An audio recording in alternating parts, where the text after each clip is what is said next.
Sana Siyempre. thoughts na lang na thoughts mo sa award. Yun nga po. So, sobrang lahat ng natatanggap ko sobrang blessed. Tinatanong ko nga kung ano ibig sabihin ng claim eh, yung kagaya ba sa Encantadia. Di ba? Fan lang, fan. So, yun po, sobrang honored, sobrang blessed. Sobrang happy ako na nare-recognize po. Hindi lang ako, lahat kami ng mga atleta, especially mga kababaihan. Binigyan kami ng ganitong awards, nakilala naman yung hirap na ginagawa namin at sakripisyo para sa bayan, sa pamilya at sa sarili. Sa tingin mo, gaano kahalaga yun na ma-recognize yung mga women athletes, you know, to give them inspiration sa mga ibang younger athletes na gusto din maging gusto pasukin yung sports. Sobrang importante po ito. Malaman ng lahat na hindi lang kalalakihan o rejection sa sports. Ngayon, yung babae, ito na, umuusbong na ng daan-daan yung mga kababaihan. And hopefully, ma-encourage yung mga kabataan, yung mga kababaihan, pasugan yung sports. And most especially pagdating sa combat sports. Nesty, balikan natin. Although, hindi na natin mag-usapan yung bronze kasi may controversy na yon. Pero, of course, yung training ninyo, Camp of 2026 campaign, tuloy-tuloy na ba yun? Of course, may go signal ba kayo na babalik kayo sa Baguio for the high altitude training para naman sa Asian Games and other competitions? Since January, nakabalik na kami sa training. Pinapabalik na kami actually sa training.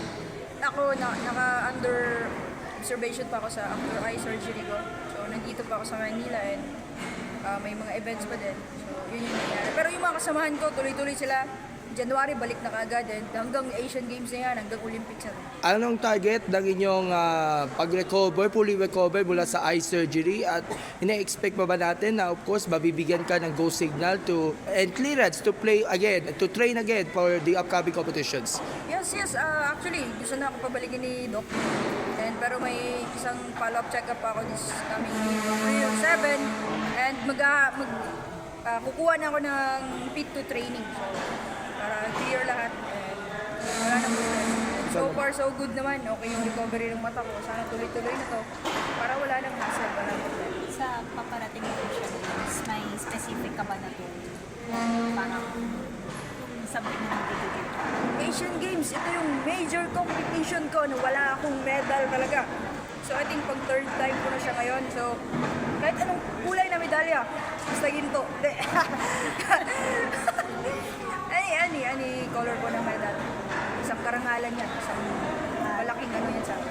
Last na sa akin, gaano kabuhay pa rin yung Nesty na makapag-goal sa Games kahit matagal? Ito lang sasabihin ko, walang hinto hanggat walang hinto.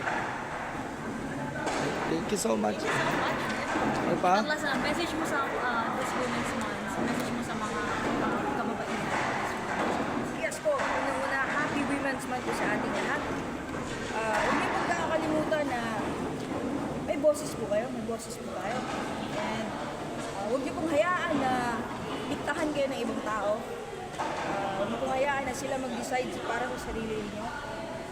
Ayun lang, maging totoo lang tayo sa sarili natin. At tuloy-tuloy lang ano po yung goal niyo sa buhay. And buwala kay Lord. Ayun, mabuhay po tayo lahat.